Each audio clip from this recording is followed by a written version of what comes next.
Ça veut dire quoi, choisir tout ? Faire rimer ses aspirations pro et perso, faire des choix en conscience, les réévaluer quand c'est nécessaire ? Approfondir sa connaissance de soi ? Agir là où on le veut et on le peut ? Être en lien avec les autres ? Bienvenue dans Les Équilibristes, le podcast qui vous aide à vivre l'équilibre des temps de vie qui vous convient, en faisant des choix et de la place à ce qui compte pour vous. J'invite à mon micro des femmes, des hommes, des experts. Ensemble, on parle de ces sujets millefeuilles, connaissance de soi, carrière, famille. À la fin de ces conversations, vous aurez réfléchi, ri, pris du recul et surtout, vous aurez envie de vous mettre en action pour construire la recette qui vous convient. Je m'appelle Sandra Fiodo et je suis la fondatrice de Conscious Cultures, une société de conseil et de coaching qui vise à promouvoir une meilleure intégration des domaines de vie pour que carrière et vie personnelle se construisent ensemble, en harmonie.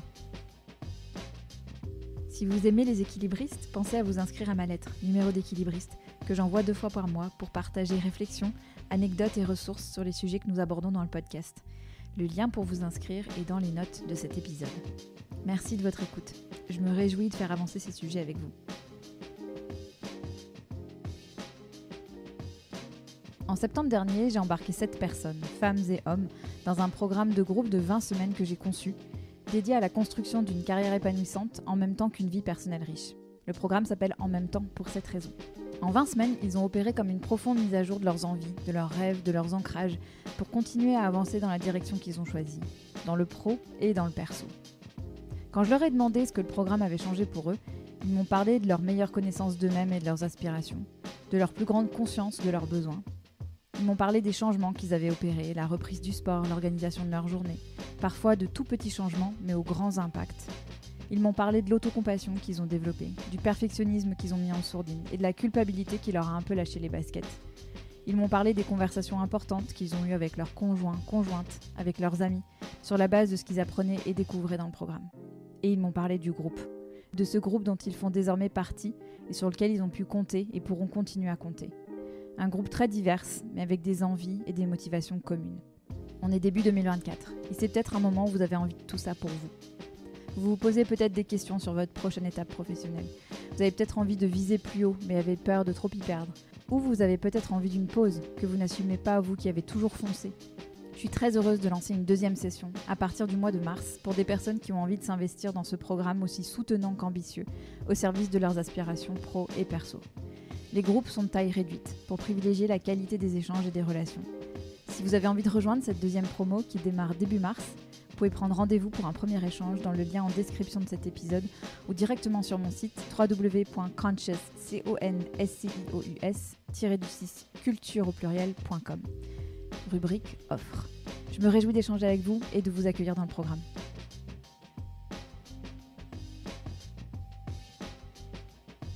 Bonjour Dominique. Bonjour Sandra. Bienvenue dans Les Équilibristes. Merci. Je suis contente de te recevoir. On échange depuis quelques temps, mais on va commencer par le commencement. J'adore démarrer avec l'enfance de mes invités. Et j'ai envie de rencontrer la Dominique de 7 ans. De savoir de quoi tu rêvais quand tu avais 7 ans. Dans quel univers tu baignais, avec quel message tu grandissais. T'étais comment à 7 ans ? Alors, la Dominique, il y a 7 ans, elle était à la montagne. J'ai grandi à la montagne, enfin plus précisément en fond de vallée, mais j'étais tout le temps dehors.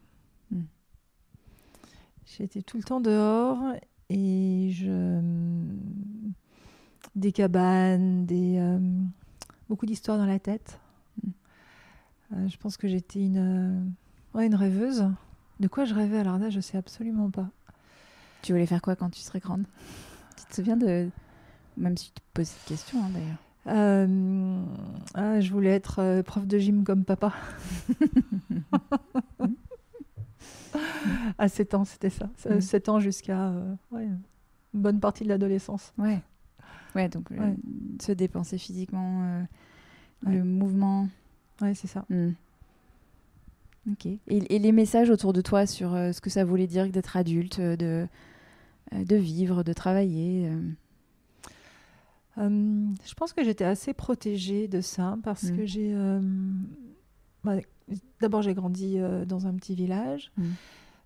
J'ai grandi dans une famille avec des parents qui étaient profs, hein, mais pas les profs des matières classiques, parce que mon père était prof de gym et ma mère enseignait la couture. Ah ouais.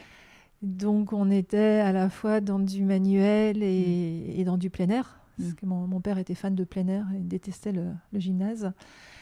Donc pour moi, je pense qu'à ce moment-là, l'entreprise, ça voulait rien dire. Ouais. C'était vraiment très très loin. On est aussi, à cette époque-là, on est dans les années entre 70 et 80. Donc on imagine, voilà, pas de réseaux sociaux, un accès à la télé assez cadré. Donc je pense que j'avais très peu de représentation du futur. Ouais. Tu étais dans ton enfance et puis... Ouais, j'étais dans mon enfance. Et c'était tout. Ouais.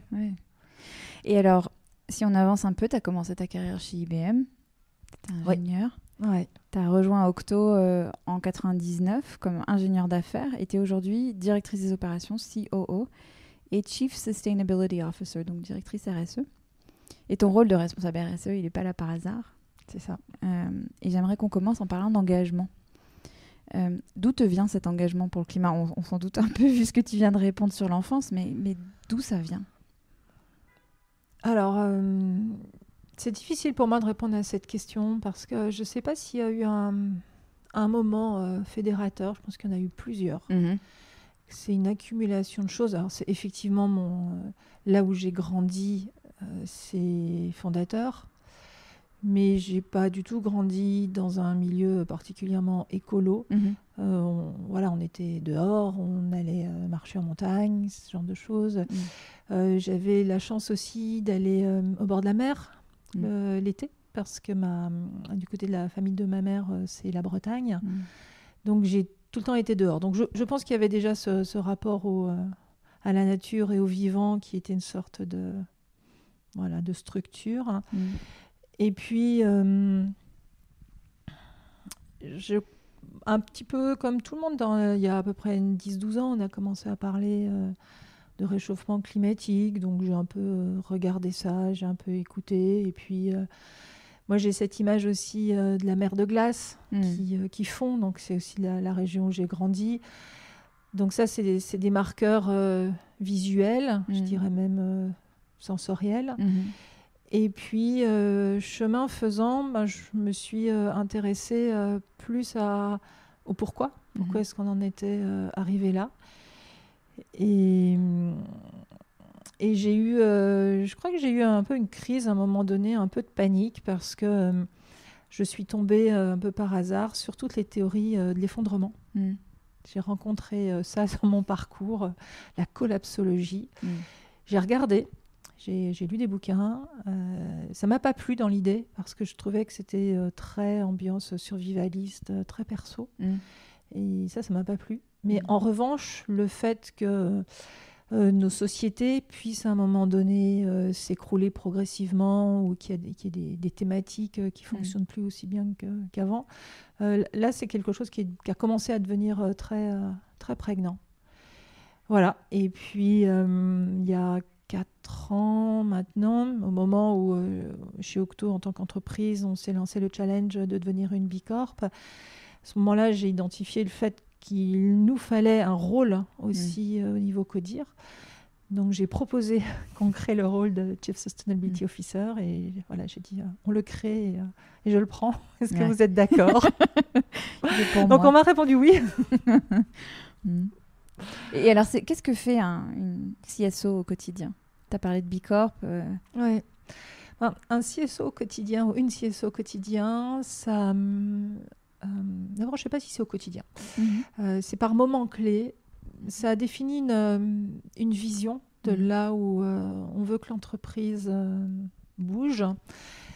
Et déjà, avant tout, c'est s'aligner avec le reste du CODIR sur à quel point est-ce qu'on veut un engagement d'entreprise, sur quel sujet. Évidemment, en tant que CSO, on suggère une direction, on suggère une feuille de route. Et puis après, on essaye d'embarquer les équipes. On essaye de faire pivoter. On va en parler de l'embarquement. Ouais. C'est un gros sujet, un gros fil rouge dans ce que tu fais. je sais que je crois savoir que t'aimes pas le mot RSE. Qu'est-ce qui te déplaît? Oui, j'aime pas le mot RSE parce que... Alors, c'est compliqué. Je l'aime bien et je l'aime pas. Alors, pourquoi je l'aime bien? Parce qu'il il est partout. Donc, ça donne une base de langage commun. Et pour pouvoir discuter plus profondément, il faut déjà qu'on ait un langage commun. Donc, dire qu'on travaille sur la RSE, ça pose déjà le domaine. Et après, je l'aime pas tellement parce que pendant longtemps, la RSE, c'était pas quelque chose de central. C'était à côté. C'était porté soit côté équipe de com, équipe RH aussi parfois. Et globalement, dans ma vision de ce que doit être une vraie responsabilité sociétale d'une entreprise, c'est comment est-ce qu'on met son cœur de métier au service de quelque chose qui nous dépasse. Et pour que ce soit au service, vraiment en termes de cœur de métier, faut que ce soit au cœur de l'organisation, au cœur de tous les métiers, que tous les métiers s'en emparent progressivement. Donc, j'aime pas le terme RSE parce qu'il renvoie au début de la RSE il y a 20 ans. Mais c'est parce qu'il y a 20 ans, on l'a posé à côté d'eux. Si on l'avait posé dès le départ au cœur d'eux, là, je pense que je continuerai à être fan du mot. Ouais, et ça rejoint peut-être la question que je te posais avant. Il faut que je te trouve une autre manière de te la poser, mais sur le au quotidien et le au cœur d'eux. Qu'est-ce que ça veut dire? Oui, c'est ça. Au cœur d'eux, ça veut dire que toute personne dans l'entreprise, tout métier, va intégrer des changements dans sa façon de faire son métier.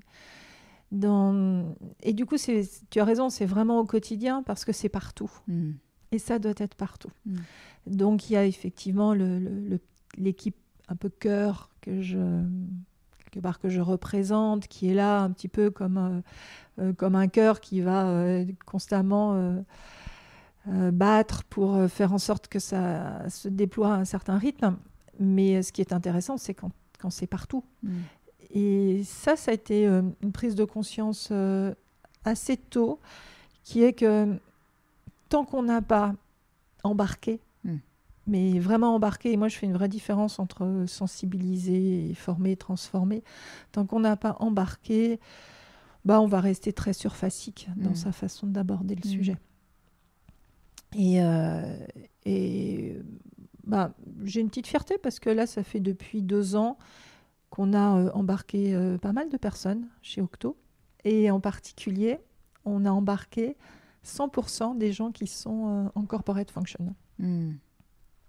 Et ça, c'est important parce que embarquer 100% des personnes, c'est-à-dire qu'on les a toutes formées et on a régulièrement des discussions avec ces personnes sur ce que ça change dans leur quotidien, là où elles doivent aller un petit peu plus loin à chaque fois. Et le message, il prend. Et on voit qu'il prend quand les personnes commencent à vraiment prendre des initiatives. Et le moment ultime, c'est quand les initiatives arrivent et qu'on n'est même plus au courant. Donc là, on sait que c'est gagné. C'est ça vit. Oui, ça vit. Et pourquoi je parle des corporate functions? Parce que ça, c'est avec ma casquette direction des opérations, c'est vraiment des personnes qui sont assez en proximité de moi. Donc, ça a été peut-être plus facile de les former et de les autoriser à prendre des initiatives. Et puis, à côté, on a toutes les équipes de consultants.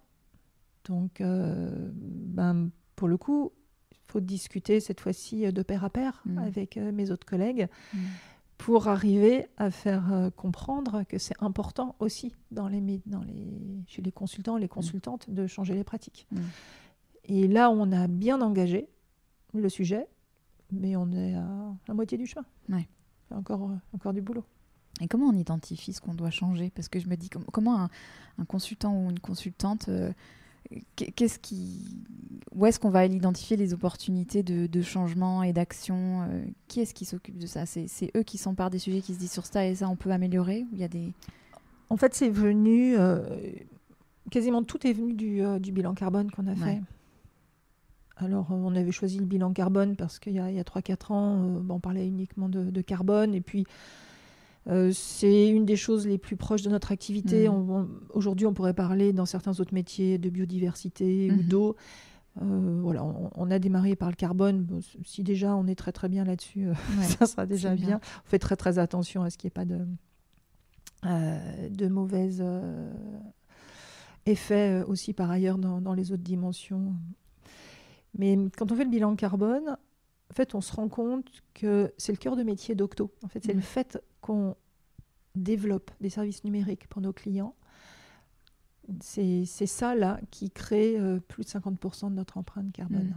Donc, ça veut dire que si on veut continuer à faire notre métier, on doit le faire différemment. C'est-à-dire qu'on doit intégrer des principes d'éco-conception.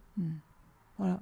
C'est-à-dire qu'on doit concevoir des applications qui vont consommer moins d'énergie, qui vont permettre de tourner plus longtemps sur des ordinateurs, des téléphones, sans pousser à ce qu'il y ait de l'obsolescence. Voilà, donc c'est vraiment changer sa façon de faire le métier. Et donc derrière, il y a on forme, il y a des techniques.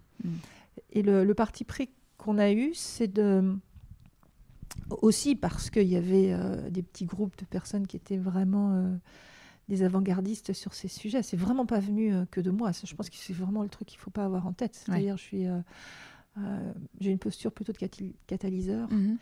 Donc, dans toutes les équipes, il y avait déjà des personnes qui étaient convaincues, qui avaient envie de bouger et qui avaient creusé déjà un petit peu, chacun dans son sujet, ce qu'il aurait fallu faire en termes de développement, comment est-ce qu'il faudrait développer.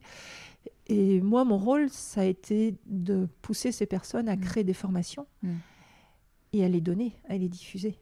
C'est quelque part... c'est un petit peu notre rôle quand on est dans un codir. C'est... en capacité, même si je trouve ce mot est un peu particulier, mais c'est en capacité les personnes pour qu'elles se saisissent d'initiatives qui sont top. Quand on a donné la direction, quand on a une vision, après, les gens se mettent en mouvement.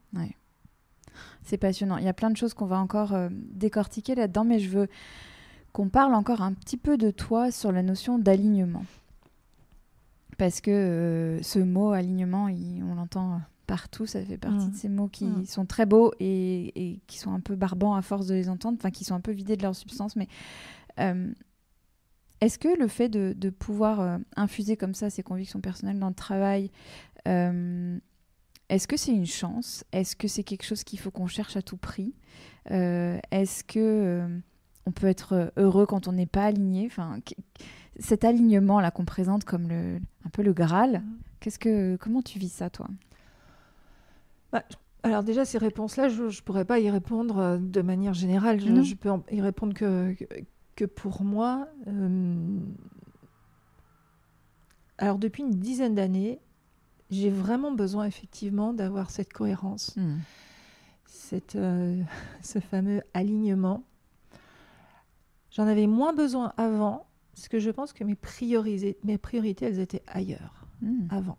Mais voilà, depuis une dizaine d'années, depuis que j'ai vraiment senti que l'entreprise, c'était un endroit super important pour faire bouger les choses, et que j'ai fait toute ma carrière en entreprise, donc c'était quand même là que c'était sur le papier le plus facile pour moi.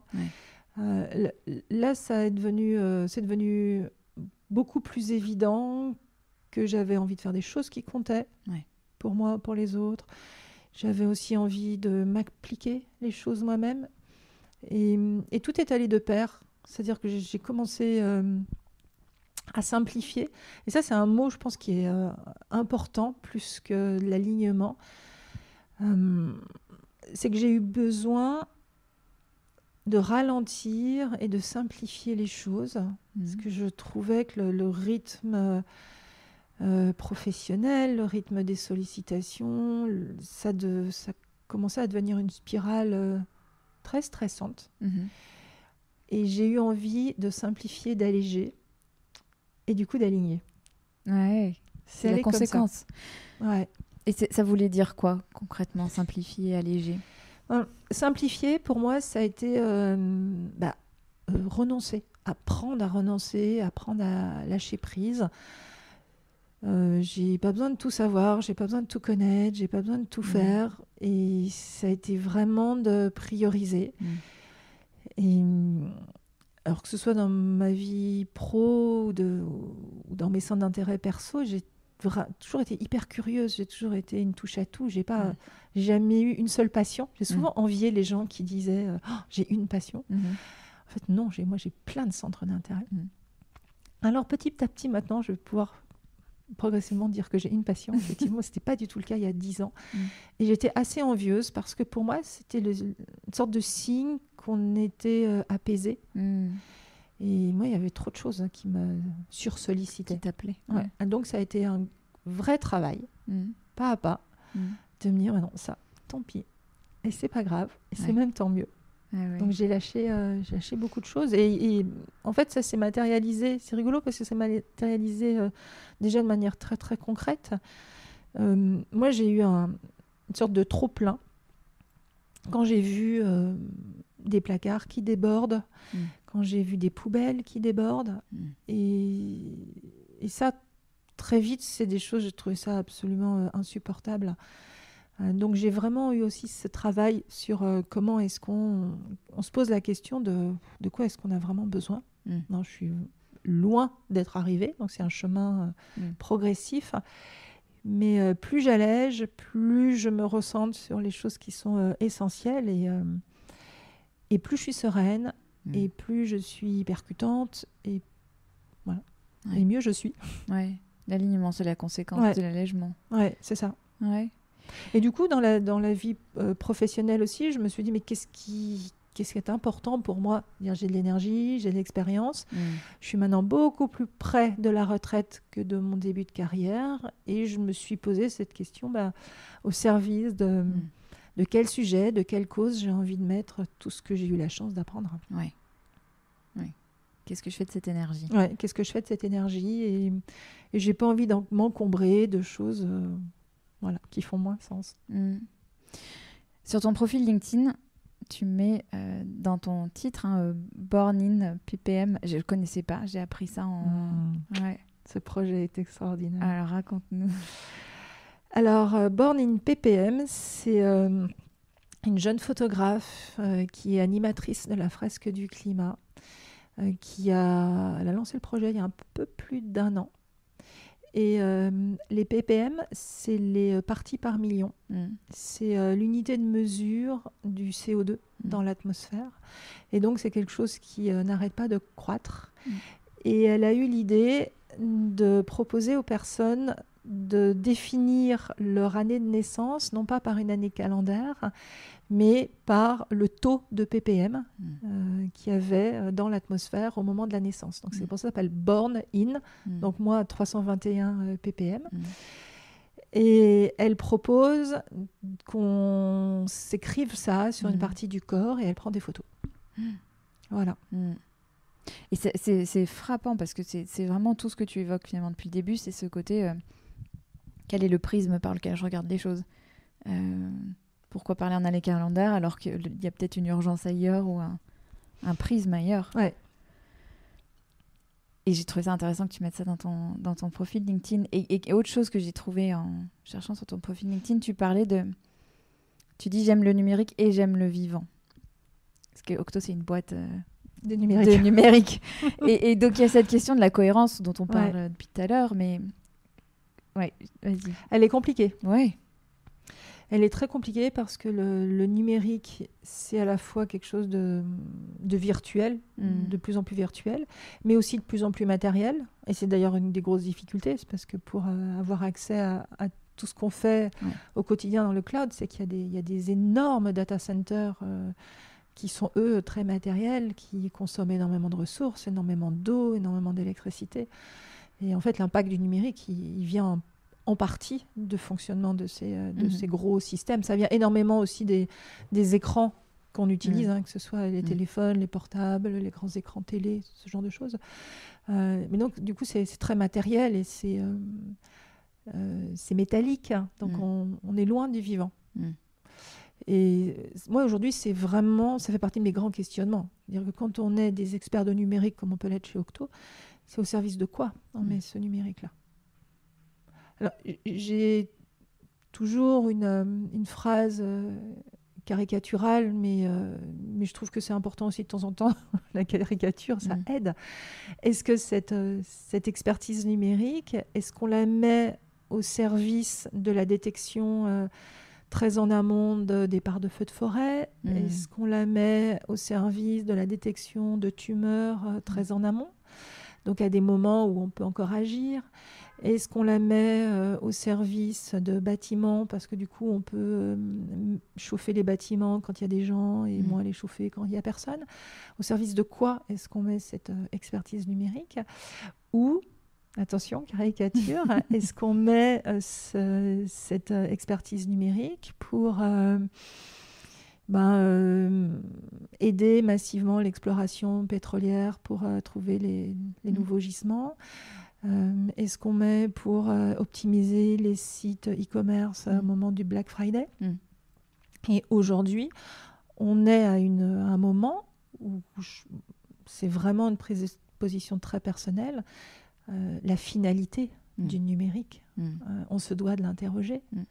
Est-ce qu'on met le numérique au service des sites pornographiques? Est-ce qu'on met notre numérique au service des réseaux sociaux et après de tout ce qu'on a au niveau du harcèlement des enfants? Est-ce qu'on met ce numérique au service, au contraire, de l'intégration de personnes qui sont des réfugiés climatiques?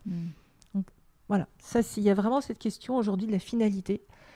Et donc là, les exemples que je prends, c'est des exemples du vivant, que ce soit du vivant humain ou du vivant végétal, animal. Et c'est comme ça, c'est comme ça que tu réconcilies et qu'il y a de la cohérence qui se crée. De toute façon, le numérique est là. Donc, c'est ça. Qu'est-ce qu'on fait avec? Qu'est-ce qu'on fait avec? Qu'est-ce qu'on fait avec et comment on s'autorise à dire à nos clients non, ça, on n'a pas très envie de le faire. Ou on leur dit, mais est-ce que vous avez vraiment besoin d'autant de fonctionnalités? Est-ce que vous ne pourriez pas faire beaucoup plus simple, vous aussi? Ce mot simple, il revient beaucoup dans ce que tu dis. Ouais. Parce que forcément, si on fait simple, si on fait pragmatique, on fera moins impactant en termes de ressources, eau, énergie. Oui. Et peut-être plus impactant sur l'autre volet. Oui, tout à fait. Ouais. T'es la mère de 3 grands-enfants. Ouais.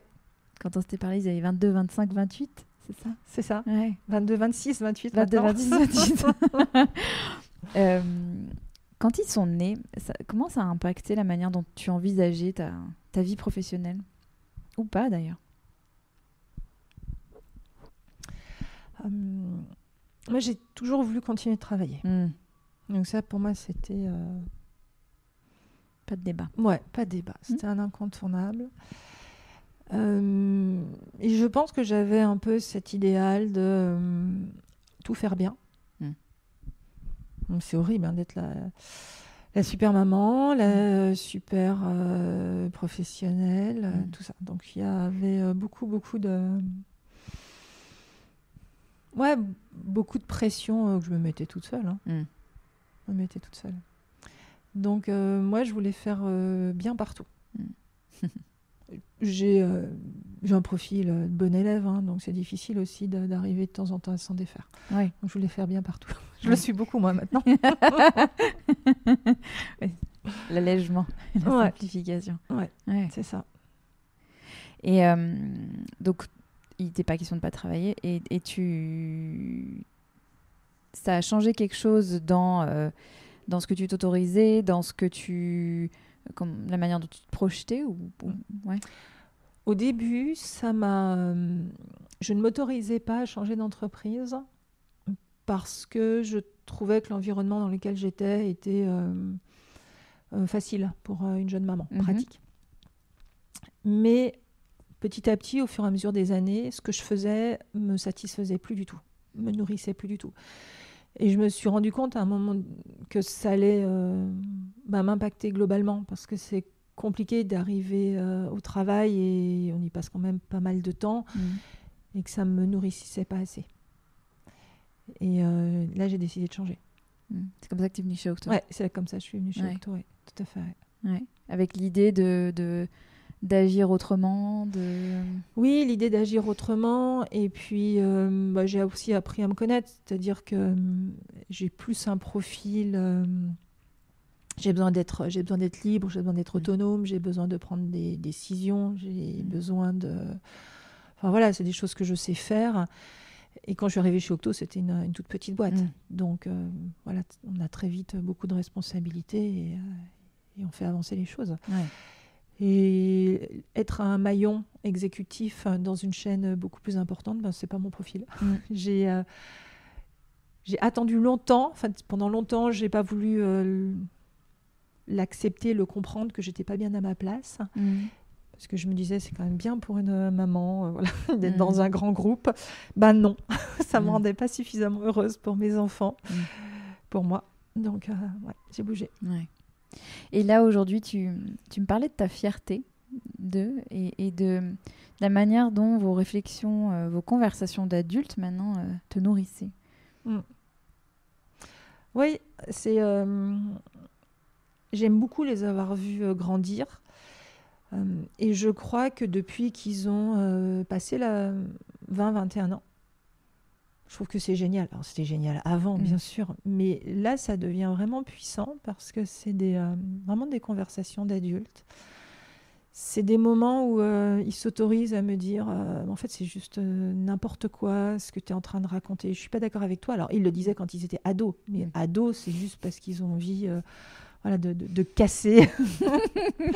Voilà, on est plus dans une destruction, tandis que là, c'est vraiment une conversation. On disait, mais non, je vois les choses différemment et on discute et on écoute. Et puis, moi, ils viennent chercher aussi la professionnelle chez moi, parce que voilà, les trois sont au début de leur vie pro également, donc ils viennent me demander des conseils de posture, de lecture des situations. Et je trouve ça vraiment bien. Et puis, ce que j'aime beaucoup aussi, c'est que je connais leur cercle d'amis. Et j'ai vraiment plaisir à être en contact avec ces nouvelles générations, à leur parler, à essayer de comprendre ce qu'ils ont en tête, ce qui les fait vibrer, ce qui les inquiète. Ouais. Donc c'est une fierté d'avoir un lien qui est chouette, qui est nourri. On parle beaucoup de ça, des chocs des générations. J'aime pas trop comment on parle de la manière dont les générations s'opposent. Comment ça, ce que tu vis avec tes enfants et puis avec leur cercle d'amis, ça nourrit après la manière dont ici chez Octo Moi, je vois pas d'opposition parce que mes enfants, c'est un peu aussi les jeunes qui rentrent chez Octo. On est un peu sur le même style de profil. Et j'ai toujours eu cette proximité aussi avec les jeunes qui rentraient chez Octo. Et je trouve ça vraiment réjouissant. Moi, je vois pas de choc. Je vois pas de choc et je trouve que dans leur génération, il y en a qui sont très fermés, réfléchissent pas, sont pas curieux, ça me désespère. Et dans ma génération, il y a les mêmes. Et dans ma génération, il y a des gens qui sont très ouverts, qui se remettent en question en permanence, et dans la leur aussi. Donc moi, je crois pas trop à ces trucs de génération. Non. Ouais. Mais justement, là, on parle beaucoup de ça, de remise en question, d'arriver à se dire, ok, est-ce que la manière dont je prends les choses, dont j'aborde les problématiques, c'est la seule ou c'est la bonne? Je voudrais qu'on revienne à cette idée d'embarquer, parce que c'est quand même très, très au cœur de ce que tu évoques souvent. Je me souviens que tu avais évoqué cette idée que pour faire bouger les choses, il y avait vraiment la nécessité d'embarquer l'intégralité du COMEX. Ouais. On peut pas faire avec une ou deux personnes, ça suffit pas. Alors, j'ai pas une expérience universelle non plus, mais moi, dans ce que j'ai pu vivre, si on n'embarque pas tout le monde, on a des résistances passives.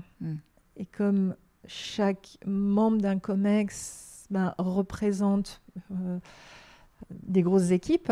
Donc, dans quelle mesure est-ce qu'il va relayer les messages? Dans quelle mesure est-ce qu'il va être lui-même exemplaire et embarqué par l'exemple les autres? Donc, il faut vraiment une oui, une exemplarité de tout le monde pour faire ce genre de transition. Parce qu'on peut, dans toute transition d'ailleurs, on peut pas tricher, parce que si les gens ne sont pas sincèrement embarqués, si les CODIR, les COMEX ne sont pas sincèrement embarqués, ça se sent de toute façon. Oui. Donc ça ne marche pas derrière.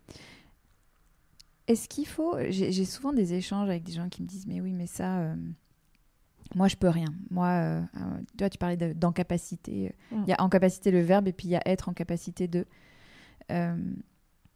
Est-ce qu'il faut être en situation de leadership pour pouvoir lancer des changements, des projets d'envergure? Non. Non, pas uniquement. En fait, il faut les deux pressions. C'est-à-dire qu'il faut la pression, entre guillemets, du bas et la pression du haut, même si j'aime pas du tout ces représentations haut et bas. Une des raisons pour lesquelles, il y a quelques années, on a décidé de partir sur Bicorp et sur quelque chose où on met notre entreprise au service de plus grand, c'est qu'on commençait à sentir des signaux faibles dans la population des consultants et consultantes. C'est-à-dire qu'on commençait à avoir des gens qui étaient beaucoup plus avancés que nous sur les changements climatiques, les changements sociaux, et qui commençaient à dire que c'était important pour eux. Et donc, en fait, on a entendu ça et on a rendu un peu possible. Et pour moi, il y a vraiment ces deux mouvements-là. Comment vous avez rendu possible ? On rend possible parce que déjà, on discute avec eux. Donc, ils se rendent compte qu'ils existent et que leur sujet existe, que le sujet est intéressant, qu'on a envie de le creuser. Donc déjà, s'intéresser c'est déjà très important pour permettre aux choses d'exister. Et puis après, qui est aussi lié à notre métier, c'est donner la possibilité d'aller à des conférences, de faire un petit peu de R&D, comme je disais tout à l'heure, de former ses collègues, de prendre du temps pour ça. Donc c'est vraiment un mouvement qui va dans les deux sens. Parce que il y a plein d'initiatives qui ne se font que parce que les gens le vivent au quotidien et qui voient que c'est cette chose-là qu'il faut faire et qui fait du sens. Et parfois, quand on est en CODIR, il y a plein de sujets où on est malheureusement un peu déconnecté. Même si on essaye de faire un maximum de connexion, on est déconnecté. Donc on ne peut pas tout savoir, on ne peut pas tout décider, on peut avoir une vision large, mais moi j'adore la co-construction, se mettre à plusieurs pour réfléchir, améliorer une idée. Et du coup embarquer. Il y a le mot humilité qui me vient en fait beaucoup en écoutant ça, parce que ça veut dire être absolument convaincu qu'on ne sait pas tout et qu'il y a certainement des gens qui savent bien mieux. Humilité et vulnérabilité. Parce que parfois on se plante, parfois on se trompe, parfois on ne sait pas, parfois on tâtonne. Et ça fait partie pour moi des caractéristiques des managers, des leaders qui ne sont pas suffisamment mises en évidence. Et pourtant, c'est tellement puissant. C'est tellement puissant quand parfois on dit à ses équipes, alors là, je ne sais pas. Je ne sais pas ce qu'on doit faire, je ne sais pas ce qu'on va faire. Et on y réfléchit ensemble. Ça crée quelque chose, c'est un message d'honnêteté, c'est un message de transparence, c'est un message qui appelle sincèrement à l'intelligence collective. On ne peut pas tout savoir, et puis on peut se tromper. Voilà, c'est ma façon d'être avec mes équipes, et ils le savent, et ils le ressentent, et je crois qu'ils l'apprécient. Oui, je pense que ça embarque. C'est ce qui permet d'embarquer aussi.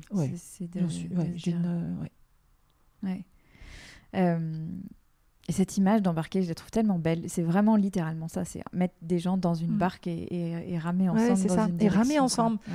Ouais, et c'est vraiment l'esprit de ramer parce que parfois on ne sait pas trop où on va. Parfois c'est une galère. Ouais, c'est ça. Si on veut rester On peut filer la métaphore. Dans la même métaphore. Et puis on est tous dans le même bateau. Et ça, c'est important. C'est pour ça que souvent, j'entends autour de moi, on sensibilise au changement climatique, on sensibilise aux enjeux. Et moi, je dis, mais, oui, ok, mais vous arrêtez surtout pas là.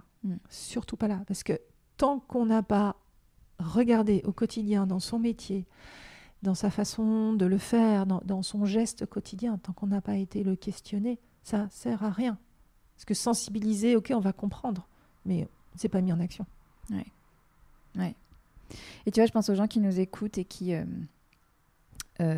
évoluent dans des organisations où c'est moins dans l'ADN, parce que on sent que ce que tu dis là, c'est dans l'ADN d'Octo. Oui, ça aide. Ça aide, ouais, ça aide largement. En bas, c'était There's a Better Way, le panneau, hein, c'est ça, c'est votre baseline.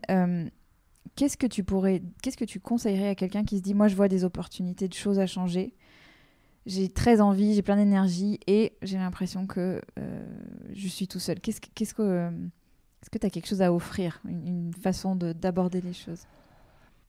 Alors, on n'est pas tout seul. Ouais. Alors vraiment, on n'est pas tout seul. C'est-à-dire qu'aujourd'hui, ces sujets-là, ils sont tellement partout qu'ils sont forcément quelque part dans l'entreprise. Et donc, la première chose, c'est se reconnaître, identifier les personnes qui partagent les mêmes sujets. Et ça peut être mettre une petite affichette dans les locaux en disant si c'est un sujet qui vous intéresse, eh ben, rendez-vous, on se prend un café tel jour ensemble. Et c'est petit à petit. Parce que le collectif donne de l'énergie, le collectif donne des initiatives et ça passe par là. Donc pour moi, c'est le meilleur conseil, c'est arrêter de penser qu'on est seul et aller à la découverte de ceux qui sont un peu ou beaucoup sur les mêmes sujets. Et ils existent. Ouais, ils existent. C'est trouver sa tribu, quoi. Ouais, trouver sa tribu, exactement. Tu emploies le mot avec lequel je voulais qu'on enchaîne, cette notion de collectif, qui est aussi très forte dans ce que tu évoques autour de ce que tu fais. Tu parlais de ça, d'offrir des espaces de parole et d'action pour que les gens se reconnaissent. C'est exactement ce que tu dis là. Ouais. Donc ça, si on les a pas, si l'entreprise les offre pas, on se les crée, quoi. Mais oui, on se les crée. On se les crée. Et puis aujourd'hui, je vois pas une entreprise mettre des bâtons dans les roues. Parce qu'on a quand même quelque chose qui est en train d'arriver, qui s'appelle la CSRD. C'est des contraintes réglementaires. Elles ne s'appliquent pas aujourd'hui à toutes les entreprises. Mais voilà, d'ici une dizaine d'années, ça va être le cas en cascade. Donc les entreprises vont devoir s'emparer de ces sujets-là. Et c'est beaucoup plus facile si on a beaucoup de collaborateurs, collaboratrices qui ont déjà créé des bouts de collectif. Et c'est des choses qui sont aussi de nature à fidéliser les équipes. Et aujourd'hui, moi, je pense qu'il n'y a pas beaucoup de chefs d'entreprise qui n'aient pas envie de fidéliser, qui n'aient pas envie, qui aient un peu plus d'appartenance, de sentiment d'appartenance. Et ça, c'est fédérateur. Et tu parles souvent de prendre soin du collectif. Et ça m'intéresse que tu nous expliques ce que tu veux dire par là. Parce qu'en plus, le collectif, on peut le voir à plein d'échelles. Donc, concrètement, ça veut dire quoi, prendre soin du collectif? Comment on s'y prend? Alors, lui donner l'espace. Et ça peut être un espace physique. Ça peut être du temps. Un espace-temps. C'est-à-dire autoriser qu'un collectif prenne une demi-heure, 1 heure sur un temps de travail autre. Voilà, c'est autoriser ça. Alors, c'est idéal si dans l'ADN de l'entreprise, il n'y a même pas besoin de demander la permission. Mais si l'ADN n'est pas là et qu'on a un collectif qui dit mais on a cette initiative, est-ce qu'on peut? Ben oui, c'est dire oui. C'est tout ce qui est du domaine de la prise d'initiative. Alors, c'est pas uniquement valable pour ces sujets d'engagement, hein. Ça peut être pour Tout à fait. d'autres types d'innovation. Je trouve que quand on a une petite équipe qui a envie de travailler sur un sujet, de le creuser, voilà. Donc prendre soin, c'est dire oui à ce qu'ils viennent proposer. Et puis c'est parfois même les challenger un petit peu plus.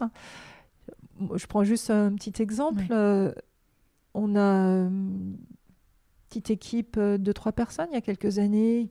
Je vais prendre l'exemple de l'espace, qui est venu voir en me disant on aimerait bien dans les locaux avoir un endroit pour faire un peu d'affichage sur ces sujets-là qui sont importants pour nous. Est-ce que tu es OK? Je leur ai dit mais oui, je suis OK. Je dis mais je ne vais pas vous autoriser un petit espace dans un coin. Vous prenez la cafette. Et donc en fait, une de nos 2 cafétérias est devenue un espace qu'on a nommé l'espace Octo s'engage. Et là, il y a régulièrement des événements, des affichages. Donc, prendre soin du collectif, c'est aussi leur permettre d'aller encore plus loin dans les idées qu'ils ont. Donc, après, c'est une spirale positive. Ouais, et c'est intéressant. Moi, je l'entends aussi beaucoup de la part en ce moment de mes clients qui sentent qu'avec avec le télétravail, avec nos modes de travail plus éclatés, ils ont du mal à faire vivre le collectif. Parce que certainement qu'on n'y a jamais accordé l'attention nécessaire. On a été confinés, on a tous télétravaillé, puis après c'est resté comme ça. Et ça aussi, prendre soin de ce collectif-là. Est-ce que tu as des choses qui sont mises en place ici, des exemples, des choses que tu trouves pertinentes, efficaces?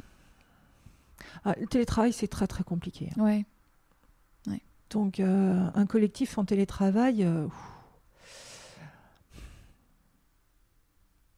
moi, je reste à penser que si le collectif, c'est pas construit en présentiel, en vrai, dans la vraie vie, où on commence à discuter autour d'un café, et puis on a aussi toutes ces choses qui passent quand on discute et où on n'a pas un écran interposé. Je pense que le collectif, il doit déjà exister en concret. Et après, effectivement, on peut le faire vivre de manière plus virtuelle. Faire vivre un collectif, c'est aussi lui donner la possibilité de se nommer. Donc, ils se donnent leur nom. Est-ce que c'est une tribu? Est-ce que c'est un collectif? Est-ce que c'est une communauté? Et leur donner un coup de projecteur. C'est-à-dire qu'on a de la com interne, on a de la com externe. Ici, par exemple, là encore, c'est l'ADN de l'entreprise, mais faire un article de blog sur l'émergence d'une équipe, sur les convictions, le savoir-faire d'une équipe. Là, ils n'ont pas besoin de demander la permission, ils font leur article de blog. On est vraiment sur des logiques qui sont, je dirais, du management très pragmatique.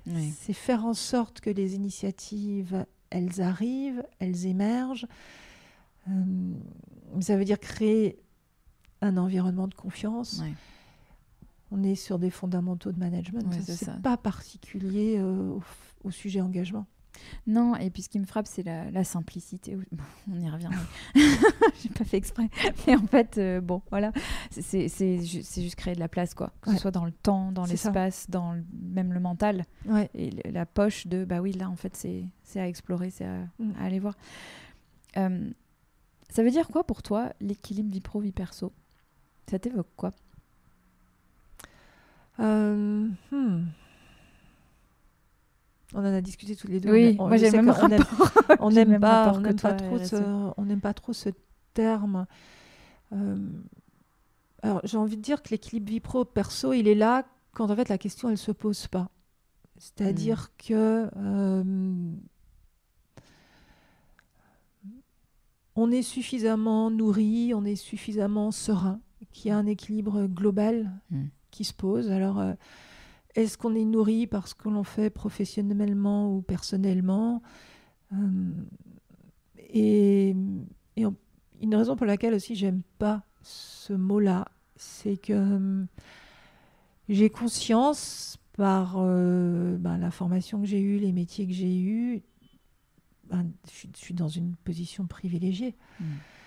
Donc, je ne mets pas des heures pour rentrer chez moi. Voilà.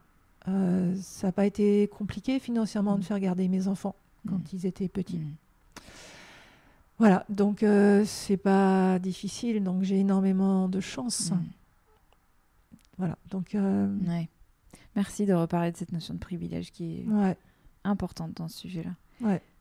En tout cas, dans cette idée-là. Mais ce que j'aime, c'est ce que tu as amené au début dans ta réponse aussi sur le fait de se sentir nourri. Parce que je pense qu'il y a vraiment ça, c'est une sensation en fait, plus que est-ce que j'ai équilibré mon temps, est-ce que j'ai équilibré ma présence, est-ce que machin, c'est pas le sujet en fait. Non, c'est pas le sujet. Et tu vois, tout à l'heure, quand on parlait de à partir de quand j'ai eu cet engagement autour de l'environnement, je te disais qu'avant je l'avais pas. Mais avant, ce qui me nourrissait, c'était effectivement être proche de mes enfants, pouvoir les accompagner du mieux que je pouvais. Et c'était ça qui était important pour moi. C'est être sûr que je faisais du mieux que je pouvais. Et que j'avais suffisamment de temps pour ça. Et que j'avais suffisamment d'énergie. Et cette énergie, elle me venait de ce que je faisais professionnellement. Parce que si professionnellement... j'avais été à plat en termes de morale, j'aurais pas pu être une maman aussi joyeuse que j'aurais aimé l'être. Voilà. Donc c'est vraiment qu'est-ce qui fait qu'à un moment donné de sa vie, on se sent suffisamment nourri, quoi. Ouais, c'est ça. Et ça rejoint ce que tu évoquais aussi sur le fait de faire des choix. Que tout rentre pas. Ouais. Ah oui, non, tout rentre pas. Contrairement à ce qu'on essaie de croire. Mais d'accord.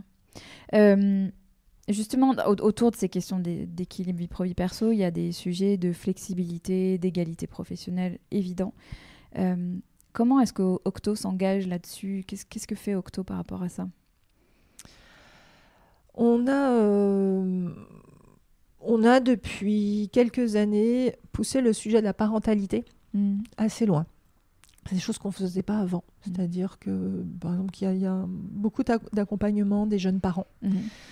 On a mis en place un système de crèches collectives, d'adhésion à des crèches collectives. Donc, c'est plus simple pour effectivement des jeunes parents pour aller trouver des moyens de garde pour les enfants. On est allé assez loin dans le nombre de jours aussi offerts aux papas. On a aussi la possibilité de donner des jours de congé ou des jours de RTT à d'autres personnes qui pourraient en avoir besoin.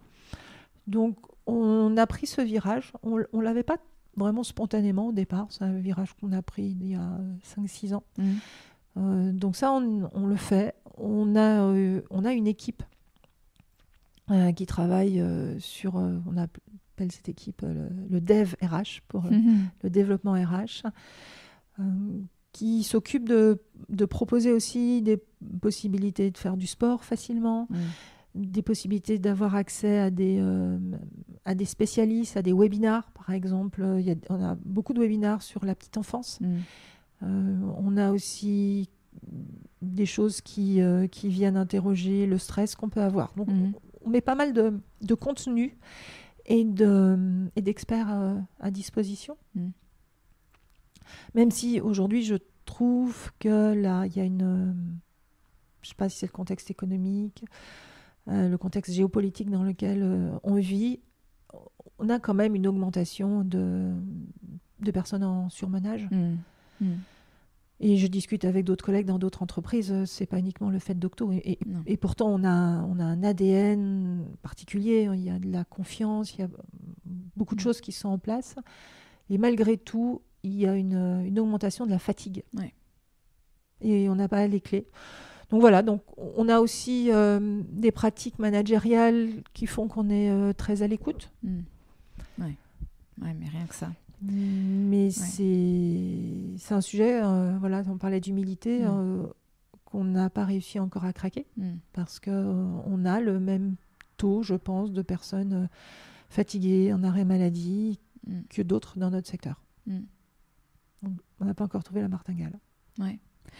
Ouais, et je pense que tu as raison quand tu parles du contexte qui joue énormément. Et on en parlait en off, en intro, hein, mais moi je le constate aussi j'accompagne des gens de tout un tas de secteurs et d'industries, et le constat est le même qu'on soit chirurgien, oncologue ou dans la finance, quoi. Donc il y a un truc aussi aujourd'hui, certainement lié aussi au monde numérique dans lequel on vit. Là, je me suis amusée à compter dans le métro les gens qui étaient sur leur téléphone portable, pas dans une posture de jugement et tout, mais vraiment par curiosité. Ouais.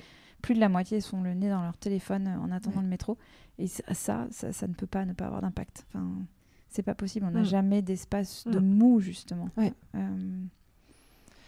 Et puis on a aussi une sollicitation physiologique, même si c'est vraiment un domaine que je ne connais pas, mais les yeux, le cerveau qui est tout le temps en activité.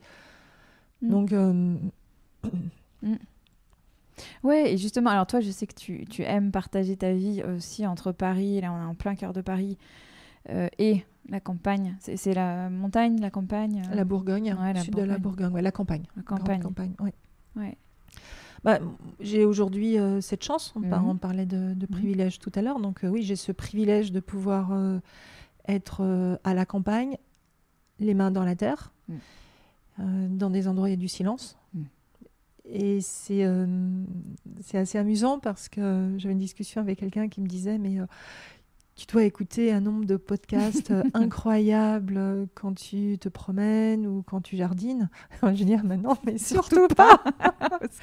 Surtout pas. Je dis moi j'écoute rien, j'entends le vent, j'entends les insectes, je laisse mon esprit divaguer et j'ai besoin de plus en plus de ces moments où je me reconnecte vraiment au vivant. Alors, on entend parler de ça en permanence, donc ça fait peut-être un peu bizarre.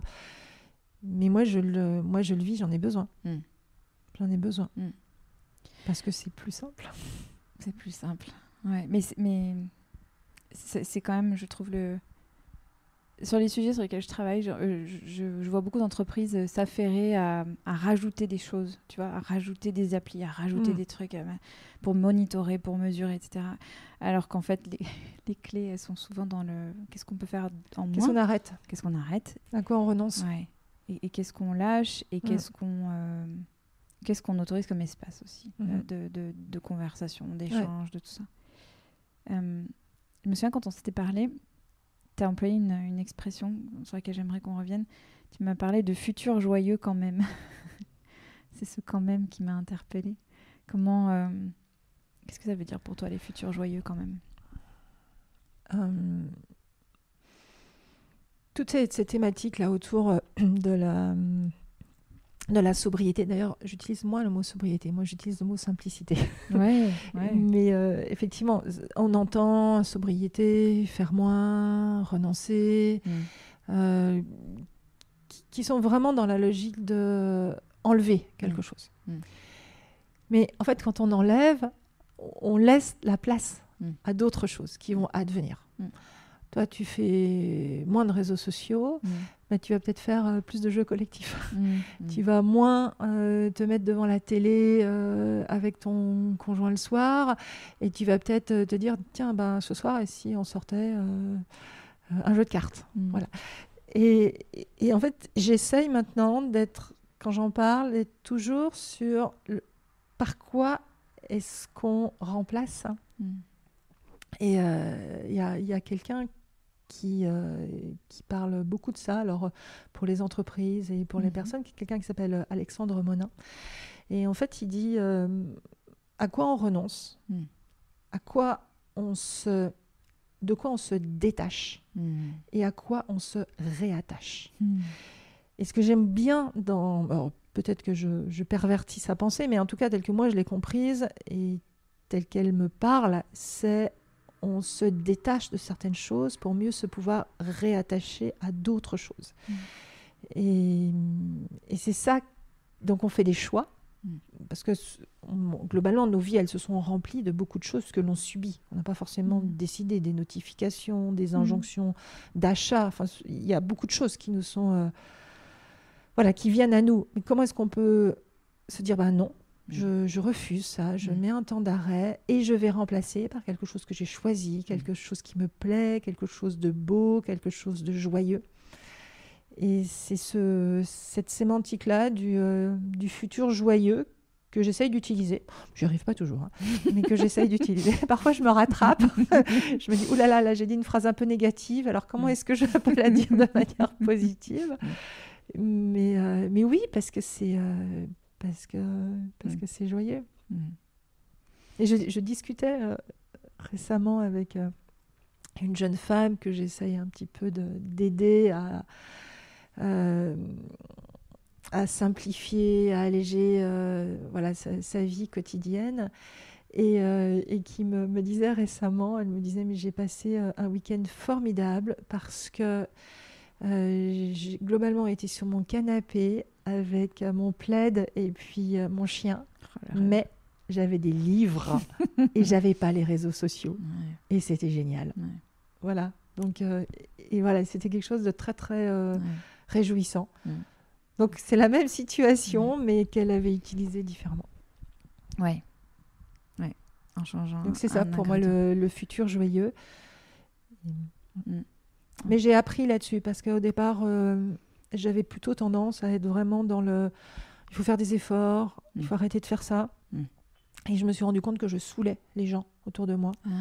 Et qui me disaient, non mais arrête, on a ras-le-bol de tes trucs. C'est bon, j'ai pas envie de vivre pour ça me plaît pas.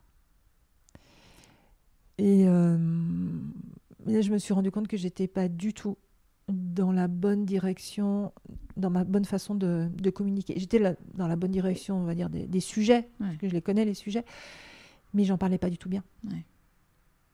Toujours dans l'idée d'embarquer. Toujours qui pour embarquer. Est désirable, en fait. Qu'est-ce que... Et là-dessus aussi, qu'on parlait tout à l'heure d'embarquer des COMEX, c'est compliqué de savoir dans un collectif COMEX quelles vont être les portes d'entrée du changement. Parce qu'il y a quelqu'un qui va être sensible, parce qu'il va se dire oh là là, les générations futures, mes enfants, mes petits-enfants, est-ce qu'ils vont arriver à vivre dans un pays qui va être à 45 degrés constamment. Il y a des gens qui vont être sensibles à ça.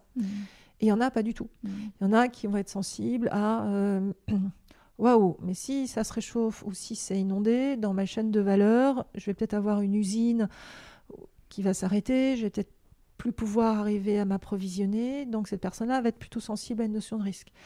Et il y en a d'autres qui vont être plus sensibles parce qu'il y a du réglementaire qui arrive. Et c'est une complexité.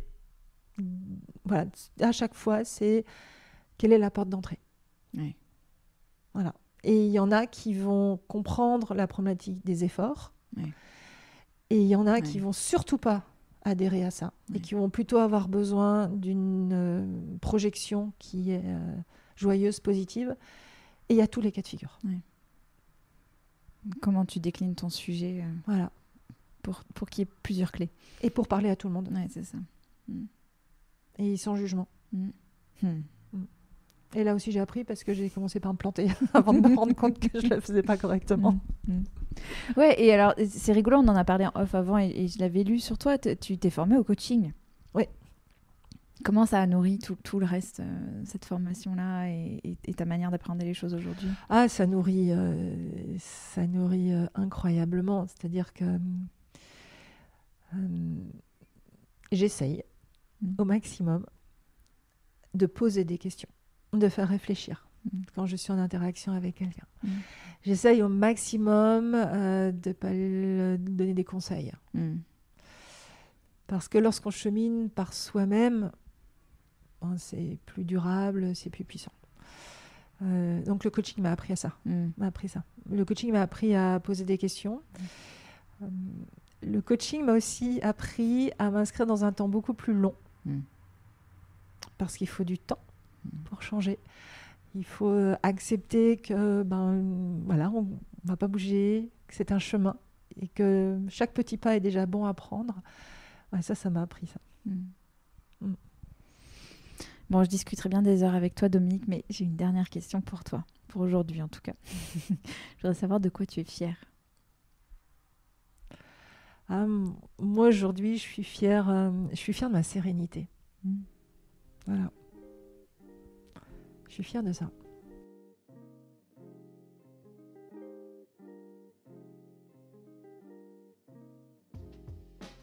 Merci de votre écoute. Pour continuer à explorer le sujet de l'équilibre des temps de vie et vous mettre en action pour trouver ce qui fonctionne bien pour vous, vous trouverez des tas d'épisodes et d'articles sur mon site www.leséquilibristes.com. Et si vous aimez le podcast, si ce travail vous est utile, il y a plusieurs moyens de le soutenir. En vous abonnant sur votre plateforme d'écoute préférée pour être notifié des épisodes qui paraissent et en laissant une note et un commentaire. Vous l'avez entendu 50 fois ça, mais ça compte vraiment. Ça permet de rendre le podcast plus visible et donc disponible pour de nouvelles personnes qui peuvent le découvrir. Vous pouvez partager un épisode avec quelqu'un à qui vous voulez du bien. Et vous pouvez aussi visiter mon site www.conscious-culture-au-pluriel.com consacré à mes accompagnements en entreprise et en coaching individuel et de groupe. Vous pouvez aussi m'y laisser un message si vous voulez me suggérer une thématique ou inviter pour un prochain épisode.